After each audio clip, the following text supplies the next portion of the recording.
Well, today, some of the victims of a terrifying shooting in the Gaslamp faced their accused gunman. One person was killed, 4 others were hurt in last April's shooting. ABC 10 News reporter Mimi Alcala is joining us. And Mimi, those victims took the stand today and recounted the horror that unfolded right before their eyes. And Derek, one of the survivors of that shooting says he was just in San Diego on vacation that night of the shooting. Today on the stand, he described his injuries after being shot twice. A judge ordered us not to show the face of Travis Sarajde during his preliminary hearing. He's pleaded not guilty to charges of murder and attempted murder for the April 2021 shooting spree in the Gaslamp Quarter. Surveillance video was played in court Monday showing multiple camera angles that night.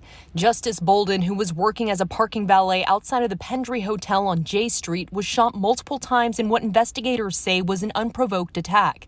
He died at the scene. Video shows the alleged shooter firing off his gun, walking away, then turning back and firing again.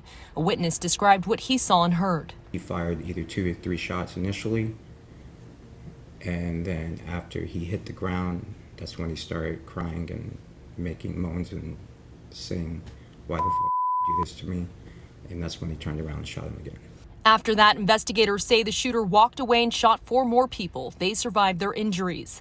Vincent Gazzani was shot twice. He was on vacation in San Diego with friends. He says they were outside of Gaslamp Pizza when the shooter shouted at them, telling them to get out of the way. He said, "Are you guys laughing at me?" I was shot once through the tricep, out the forearm, and then once through the back and out my chest. Lost my spleen, my lung collapsed.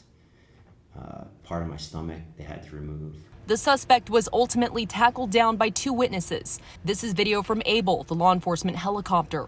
According to a San Diego police homicide detective, the person you see circled in green is a witness following the suspected shooter circled there in orange and ultimately tackling him to the ground with the help of another witness circled in red. And the preliminary hearing is expected to resume tomorrow morning with more witnesses expected to take the stand. At the end of all of this, the judge will decide if there's enough evidence for this case to move forward to trial. We'll let you know what happens next. For now, we're live downtown. Mimi Alcala, ABC 10 News. Every detail is so chilling. Thank you, Mimi.